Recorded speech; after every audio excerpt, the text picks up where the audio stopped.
من أنا من أنا من أنا لولاكم كيفما حبكم كيفما أهواكم من أنا من أنا من أنا لولاكم كيفما حبكم كيفما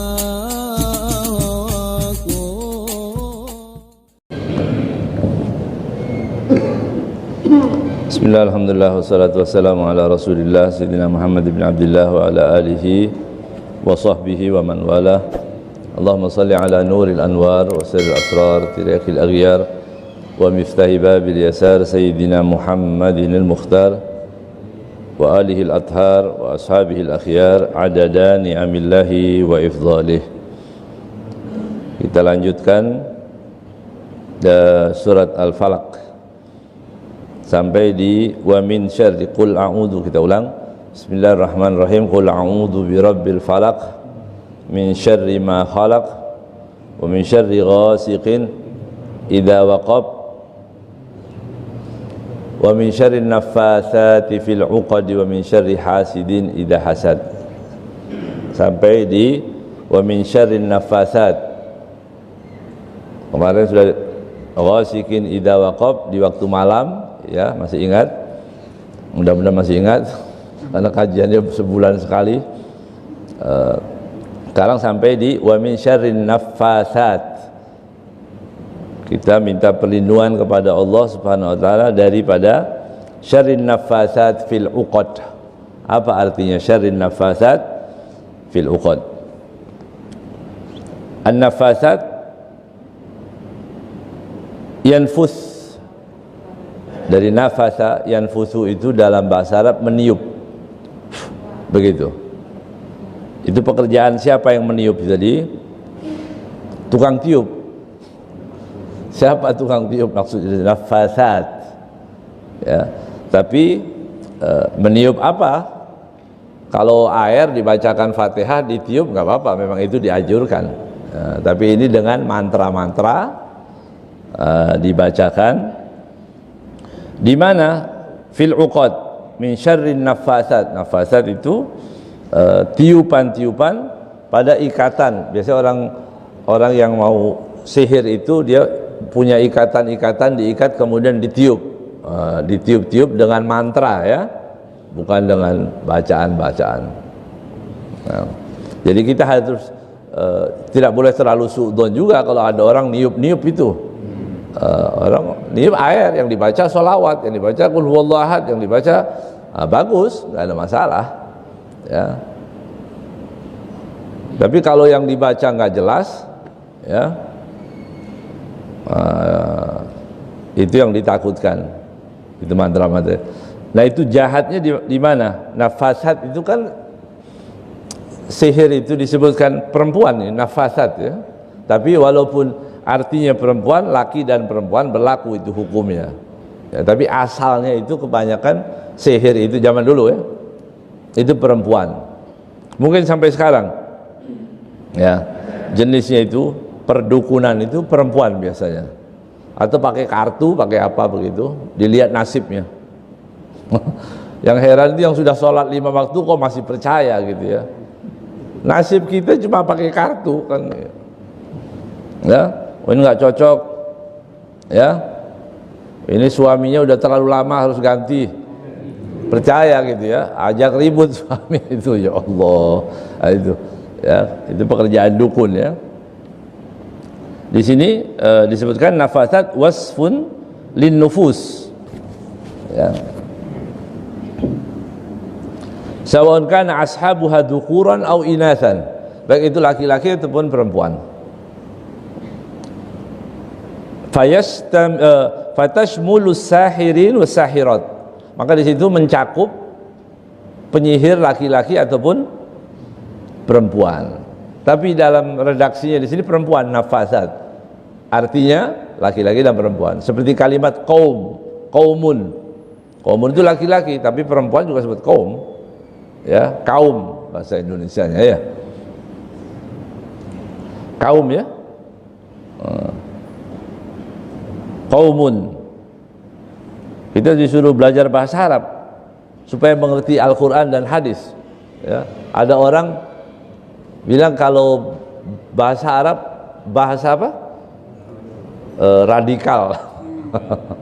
Subhanallah. Ternyata ada buku saya temukan, ada buku ini sudah lama juga. Ya, saya lupa judulnya, tapi saya baca buku itu. Salah satu agar kita cara orang-orang a'daul Islam menjauhkan kita dengan Nabi Muhammad SAW, itu mengajarkan kita untuk jauh dari bahasa Arab. Kan bahasa Arab itu bahasa asli Al-Quran, ya, supaya kita bisa mengerti, maka diajarkan untuk dijauhkan. Jadi yang sekarang itu sisa-sisa saja sebenarnya, bukan hal yang baru ya. Baik, sampai di sini penyihir nafas itu inda aktsaril ulama huwa nafhu ma'a syai'in minar rik. Kalau bahasa kita disembur ya. Jadi ditiupkan, kalau tiup biasa cuma angin ya. Tapi ini sedikit dengan ludah ditiup begitu. Itu arti daripada nafas. Nafasat tiupan-tiupan. Fa innahum idza saharu ista'anu ala ta'thiri fi'lihim bitakayyufi nufusihim bil khubthi wasyarri alladhi yuriduhu bil mashur. Diniatkan apa itu, mau dimatikan atau dibunuh atau itu keyakinan daripada si penyihir, dan semuanya dosa, baik yang menyuruh atau penyihirnya itu sendiri ya, yang datang ke tempat penyihir kemudian memintakan tolong itu tetangga saya dibunuh atau dikirim penyakit atau apa, itu tadi. Wa yasta'inuna ala dzalika bil arwahil khabithah, kemudian dia meminta pertolongan si penyihir tadi dengan al arwah al khabithah. Ya, maksudnya jin, setan atau apa itu. Dia yang pelaksananya, dia, ya. Yang mengundang tadi penyihirnya. Kalau diceritakan dahulu, kalau dukun yang ada sekarang itu, orang datang atau peramal ya, peramal itu diramal kita, mungkin benar mungkin salah. Zaman dahulu katanya kalau datang ke dukun belum bisa disebut dukun, kahin itu kalau belum tahu mimpinya orang. Wah, hebat ya. Jadi kalau dia datang kepada dukun, dia bertanya, tadi malam saya mimpi apa, artinya apa, begitu. Dari hebatnya itu dulu. Kalau sekarang kan banyak meleset, masih laku juga. Kalau sekarang ngeramal salah masih tetap jadi peramal ya.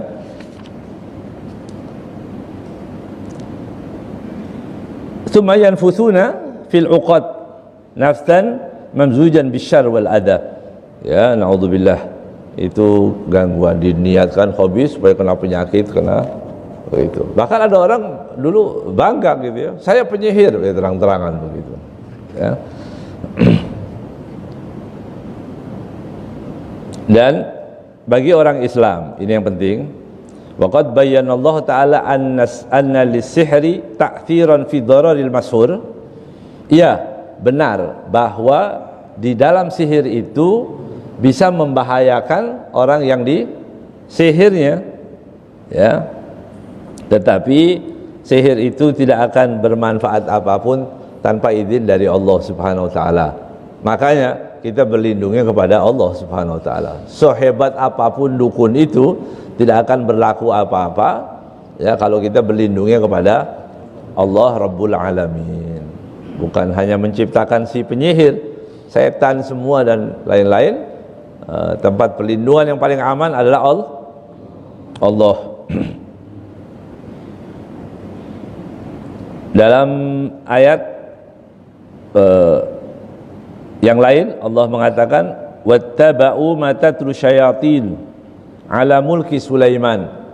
Waktu turunnya tadi ya, wa ma kafara Sulaiman walakinna syayatin kafaru yu'allimuna an-nasa sihra wa ma unzila 'alal malakaini bibabi Harut wa Marut.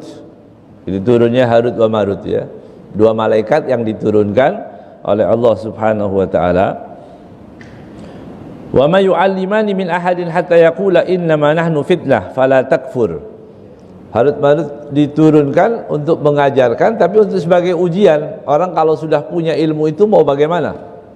Itu. Dan akhirnya manusia tidak kuat. Kalau malaikat punya ilmu sihir, ya dia nggak kepingin punya sihir apa-apa. Kenapa? Malaikat punya ilmu sihir begitu, bisa melakukan hal-hal seperti itu, tidak akan berbuat apa-apa kalau nggak punya nafsu. Ya, kalau manusia, misal kita punya masing-masing punya keahlian untuk itu, bertetangga salah sedikit santet langsung, ya salah ngomong disantet kita. Ustadz paling bahaya ya, ini ngomong nyinggung-nyinggung, ya santet langsung. Ya, tapi itulah manusia ya. Tapi kalau malaikat itu terbebas. Dan akhirnya itu bukan di sini maksudnya ceritanya. Akhirnya Harut dan Marut tadi mengajarkan hanya untuk menguji apa yang dipelajari pertama oleh manusia. Lihat ini, ini jahatnya. Begitu punya ilmu sihir, apa yang dipelajari oleh manusia? Bagaimana caranya memisahkan antara suami dan istri? Nah itu sihir itu. Sihir pertama yang diajarkan, yang dipraktekkan, digunakan sihir tadi, ma yufarriquna bihi bainal mar'i wa zawjih. Ya. Wa ma hum bidarrina bihi min ahadin illa biidznillah. Tapi itu semua tidak akan berlaku kecuali dengan izin Allah Subhanahu wa taala. Maksudnya berlindunglah kepada Allah. Maka surat ini termasuk surat yang mengajarkan kita untuk berlindung kepada Allah Subhanahu wa taala daripada sihir. Ya. Apa hukumnya? Apa hukum sihir tadi? Was-sihru yu'tabaru fi syar'i minal kaba'ir al-mubiqah al-muhlikah. Sihir itu termasuk dalam syariat kita, termasuk dosa besar, kabair. Pelakunya adalah dosa besar, al-mubiqah al-muhlikah, ya, yang menghancurkan, yang membinasakan, ya, bagi pelakunya. Kalau dia tidak tobat, mati dalam keadaan maksiat kepada Allah Subhanahu wa taala. Ya. Karena ini dilarang, nah ini perlu kita ketahui dalam syariat itu, segala yang dilarang oleh Allah Subhanahu wa taala dilakukan, dia berdosa. Tapi kalau dikatakan halal, maka dia kafir. Jelas ya? Sihir itu haram, pelakunya dosa. Tapi kalau ada orang mengatakan hukumnya halal, boleh, maka dia kafir.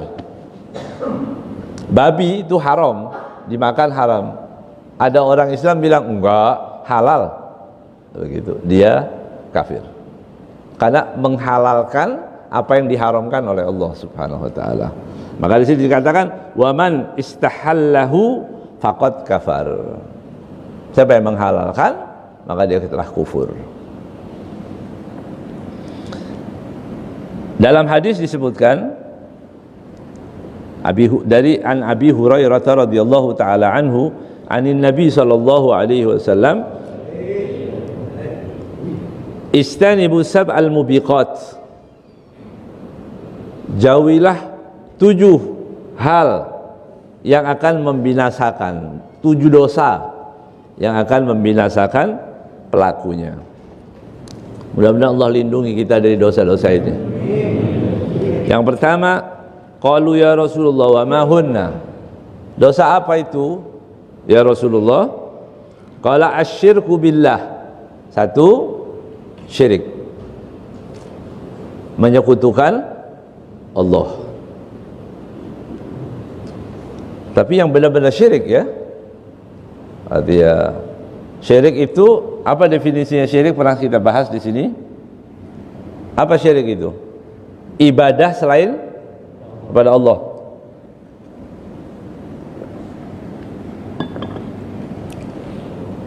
Ibadah selain kepada Allah, menyembah selain kepada Allah. Berarti yang kita cari definisinya sekarang, definisi apa?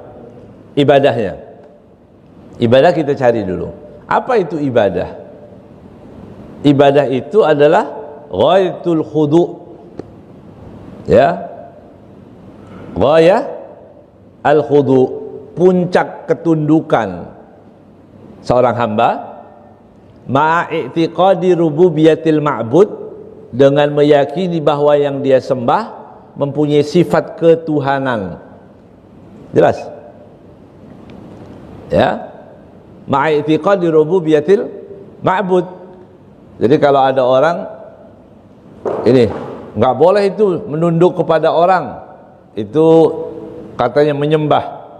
Gitu ya. Ada orang yang menuduh orang katanya menyembah, atau ada orang mencium tangan orang, ya, orang yang nggak ngerti, syirik itu mencium tangan orang, syirik,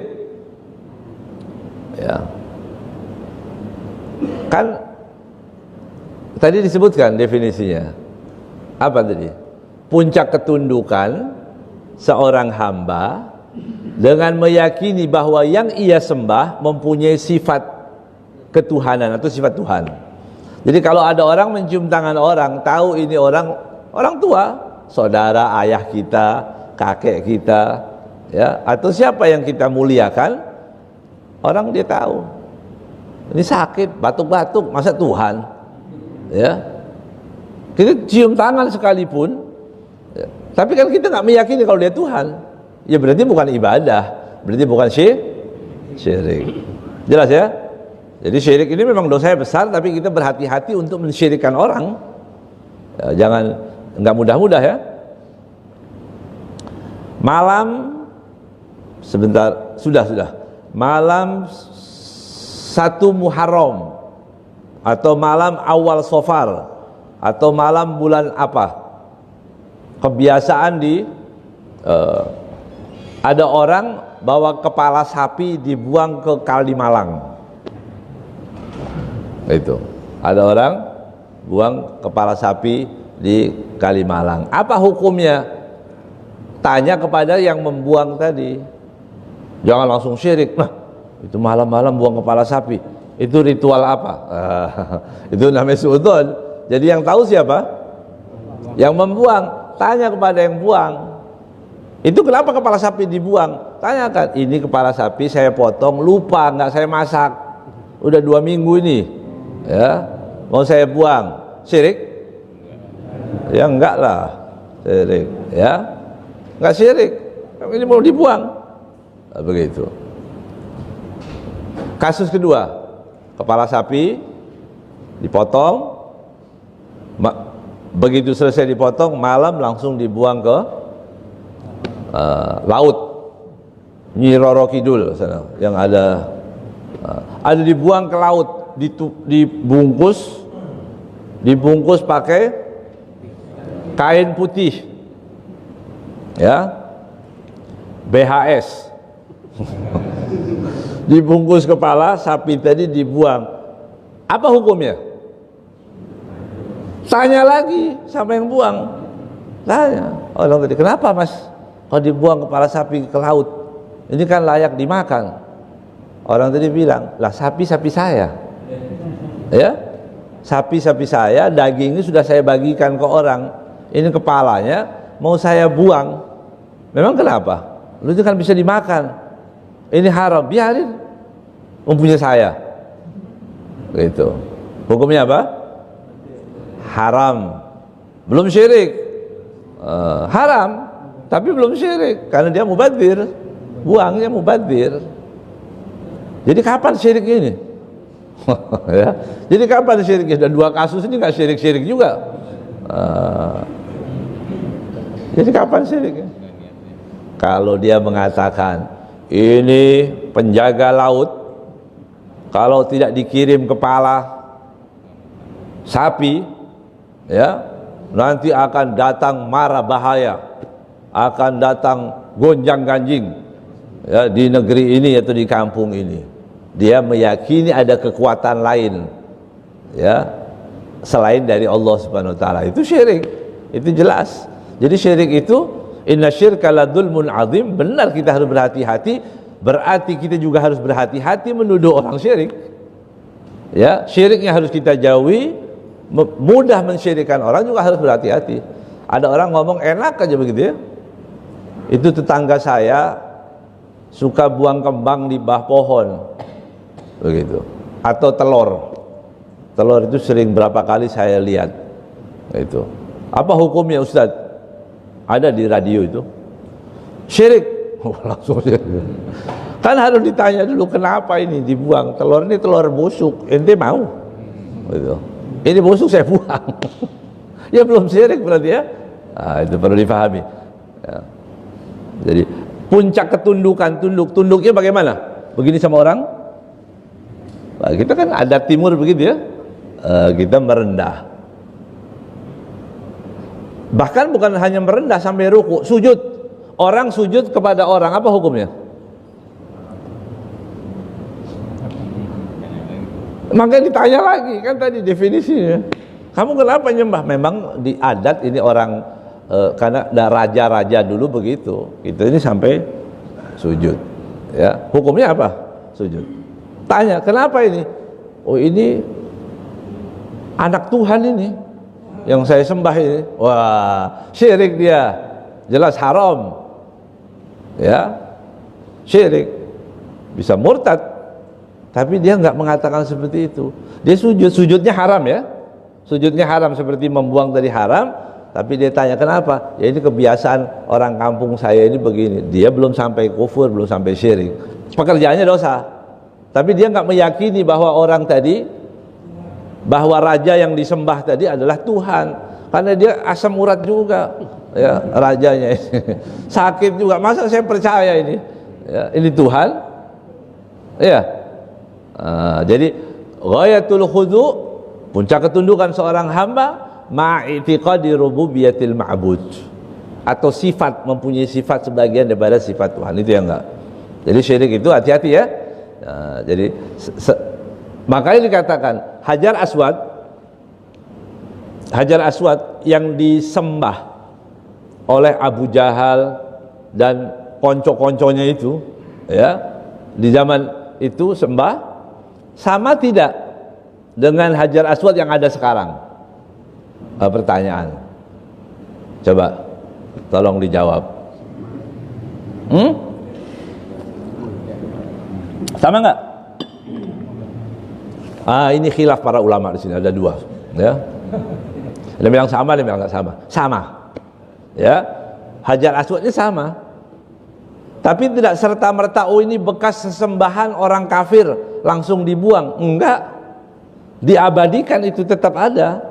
Yang dirubah oleh baginda Nabi Muhammad SAW adalah keyakinannya. Makanya kalau ada orang ini bekas, ini ditakutkan kafir, seperti banyak terjadi di Saudi, rumah-rumah sahabat ini ditakutkan nanti jadi sembahan, dibongkar, semua dibongkar. Badui ya, tidak bisa menghormati tadi bekas-bekas.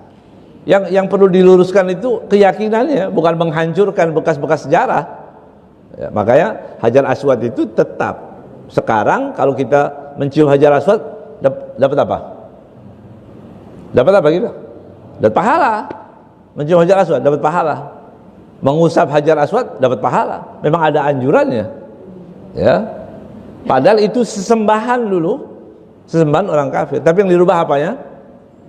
Niat, keyakinannya. Jadi hati-hati orang menuduh orang syirik. Syirik itu ada di dalam hati, enggak ada yang tahu. Ya, tergantung daripada pelakunya. Hati-hati untuk, maksud saya kesampaikan seperti ini apa? Supaya tidak mudah orang mengatakan syirik. Dikit syirik. Ada orang begini syirik. yang nggak cocok sama kita syirik. Ya. Jadi satu, kalau benar-benar syirik dia melakukannya, dosanya sangat besar itu tadi. Yang kedua adalah sihir. Ya. Asyirku billah was-sahr. Ya. Sihir tadi, wa qatlun nafsi allati haramallah illa bil haq. Membunuh orang. Membunuh orang itu dosanya sangat besar, ya, tidak boleh, tidak bisa dilegalkan, ya, kecuali yang legal. Yang legal apa? Hudud, kisos, ya, hukum kisos itu boleh.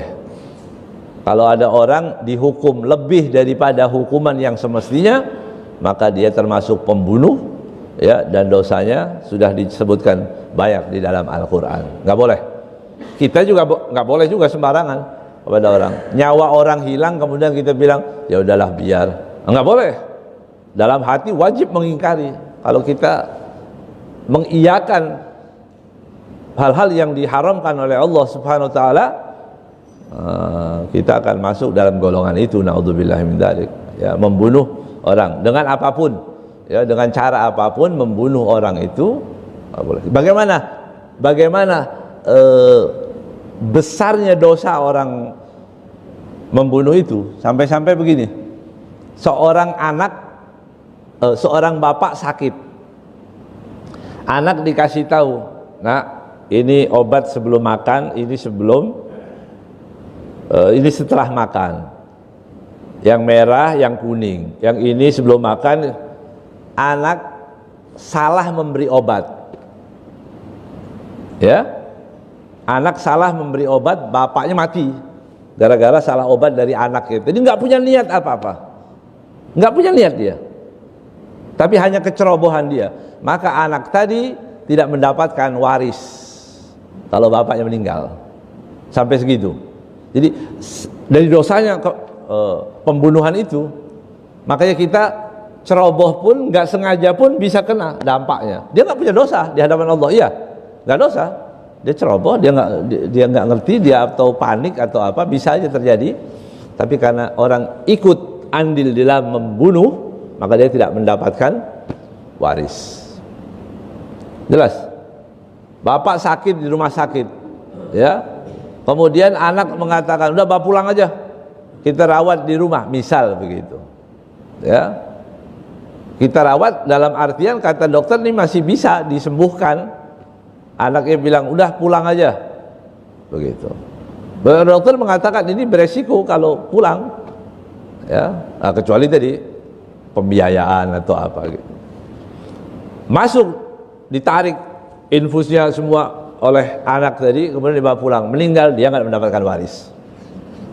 Ya, dia tidak mendapatkan waris dari sebegitu besarnya nyawa orang Islam itu. Ya. Jadi membunuh pakai apapun itu termasuk dosa yang besar. Wa aklur riba, yang ketiga, makan riba. Ini di mana-mana riba. Ya. Pegadaian semakin besar. Ya. Pintu gerbang Jatimulya di pertama. Riba. Oh, raja riba luar biasa. Kiri kanan, ya Allah. Dosa. Ya. Haram, hancur orang yang riba. Yamhaqullahu riba wa yurbis sadaqat. Allah SWT menghilangkan keberkahan riba. Gak ada orang makan riba hidupnya berkah. Duit banyak kena masalah, duit banyak mungkin juga nanti akan habis uang yang dimakannya tadi untuk obat, untuk apa, untuk naudzubillah min dzalik. Ya, itu yang harus diyakini umat Islam. Wa yurbis sadaqat, tapi mengembang suburkan sedekah. Orang sedekah oleh Allah SWT diberikan keberkahan. Ya. Wa aklu malil yatim. Yang kelima, wa aklu malil yatim, makan hartanya anak yatim. Hati-hati ya. Makanya dari majelis ini mudah-mudahan suara ini sampai kepada pengurus Darul Aitam, anak-anak yatim yang banyak itu, tolong sampaikan, tulis ini Darul Aitam wad du'afa, sampaikan untuk orang du'afa atau orang-orang yang tidak mampu. Karena kalau khusus yatim, yatim itu begitu sudah balik dia sudah nggak yatim lagi. Kan orang titipnya buat anak yatim, umur 10 tahun bisa sudah balik dia. Kalau sudah balik bagaimana? Dia haram menerima ini tadi, karena ini dipakai untuk anak yatim. Hati-hati ya, pengurusnya ini harus diajari yatim dan du'afa. Nah, itu lebih aman. Kalau du'afa berarti kalaupun dia sudah balik masih tinggal di situ masih bisa menerima uang dari donatur itu tadi.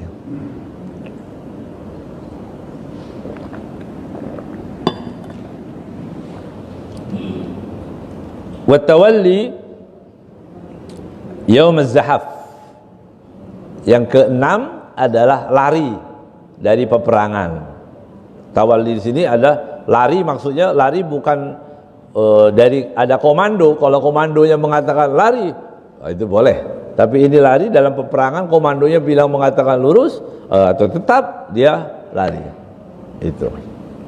Ada berarti dia lari daripada syahadah. Dan yang terakhir, wa qadful muhsanatil ghafilatil mu'minat. Ini dosa besar juga. Mubiqat, muhlikat. Apa? Qadful muhsanat, mengqadaf. Apa mengqadaf itu? Menuduh, ya, menuduh orang yang baik, orang mukmin yang baik dituduh berzina. Ya, dituduh berzina. Orang baik-baik dituduh berzina.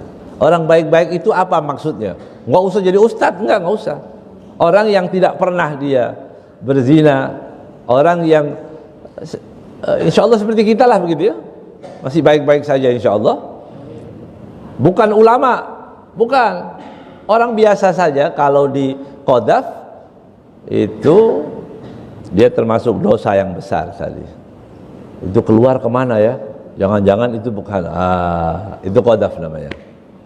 Ya, jadi kesaksian orang untuk diterima saksinya, kalau orang berzina itu bagaimana? 4 orang melihat langsung perzinahan.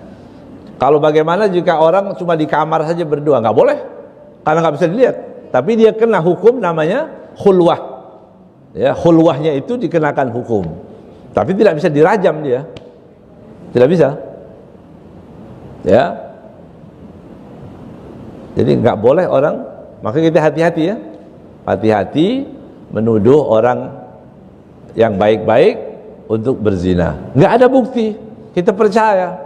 Ya, seperti sekarang begitu mudah ya, fitnah yang luar biasa pada tokoh masyarakat, ya, kepada para ulama difitnah, ya, katanya selingkuh dan apa. Dari mana? Dari HP. Dari HP, ya. Ini rekayasa yang seperti ini. Umat Islam hati-hati, hati-hati. Sayang ibadah kita. Ibadah kita itu sudah pas-pasan, makai lagi bikin dosa yang nggak manfaat. Kita termakan isu, ya. Bahkan, ini hukumnya untuk qadaf ini.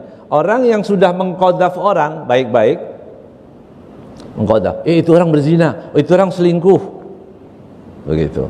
Padahal dia enggak. Waktu dia mengatakan, oh orang itu selingkuh, mana buktinya? Ada 4 orang? Kamu ada 4 orang saksi melihat? Enggak. Berarti orang ini masuk dalam apa namanya? Ini disebut, ini qadaf namanya, hukum qadaf. Maka dia dicambuk 80 kali cambuk dalam Islam. Ya. Berapa? 80 jaldah. Wala taqbalu lahum syahadatan abada, dan kesaksiannya tidak boleh diterima selama-lamanya.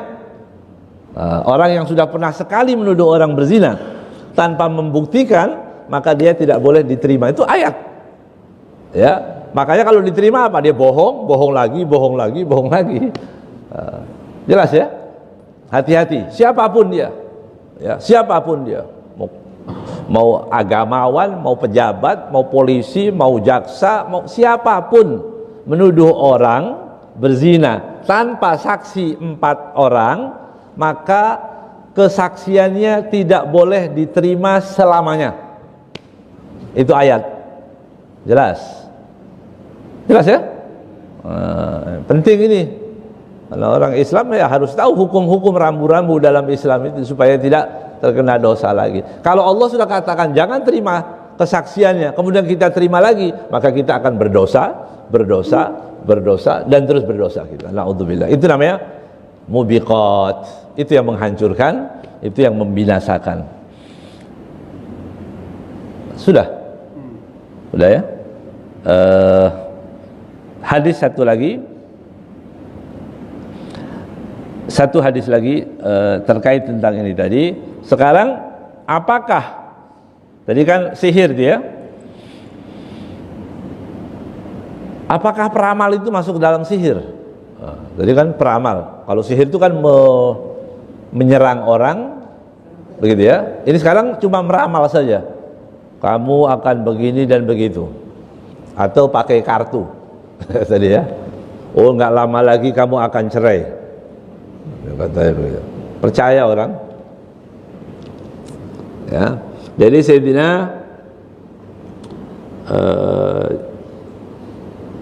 Al-Hafidz Al-Mundhiri dari Al-Imam Al-Bazzar, Al-kahin huwa alladhi yukhbiru an ba'dil mudmarat. Kahin itu yang mengabarkan tentang sesuatu yang tersembunyi, kemudian dia meramalkan orang, ya, yusibu ba'duha wa yukhti'u aktsar. Ya, benar sebagian, salahnya banyak. Itu biasa, peramal memang begitu. Satu orang diramal benar, dia cerita ke tetangganya, hebat saya ketemu orang, ya, dia bisa tahu mobil saya warnanya apa, dia tahu, ya, padahal saya nggak pakai mobil itu, misalnya begitu. Nah dia tahu, ya, sering lewat rumahnya banyak parkir, oh mobil itu dia, ya, dia hebat bisa tahu, ya. Kemudian dia bisa mengerti juga, ya, apa yang tersembunyi di kamar saya. Ada keris kecil, kebetulan, gitu ya. Ada keris, ya. Di dapur ada beberapa sendok, ya jelas ada sendok dapur, ya. Ramal-ramalan ini tadi satu kali benar kata Rasulullah SAW, tetapi salahnya lebih banyak. Tapi memang dasar orangnya bodoh, ya. Orang yang lari seperti itu bodoh, akhirnya apa? Percaya semua, ya. Dia percaya semua. Nah, di sini disebutkan dalam hadis yang lain, man ata arrafan fasa'alahu an shay'in fasaddaqahu lam tuqbal minhu salatun arba'ina yauman. Masya Allah. Orang yang datang kepada peramal, dia bertanya sesuatu dan dia percaya, ya, Pak, saya ini suka malam-malam suka nyesek karena apa ini? Oh, itu dikirim adik ipar kamu. Oh, adik ipar nggak apa-apa, baik-baik, ya. Atau tetangga kamu itu yang sebelah kanan, atau tetangga kamu yang suka pakai peci hitam. Semua yang pakai peci hitam dicurigain, suudzon kemana-mana, itu ya.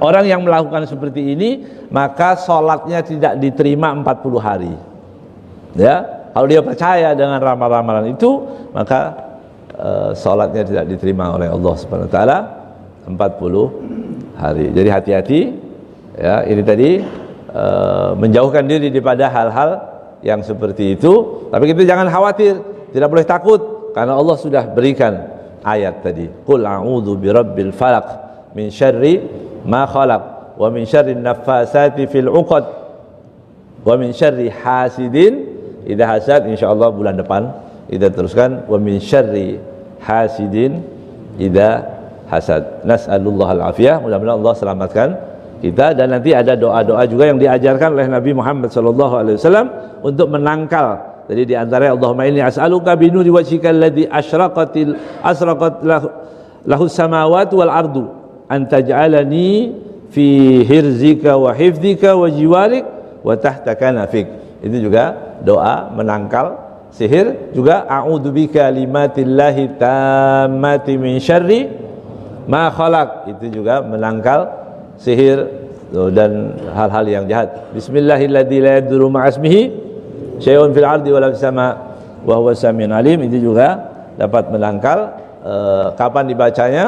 Setelah fajar atau sebelum maghrib, ya, setelah salat fajar atau sebelum maghrib. Wallahu a'lam.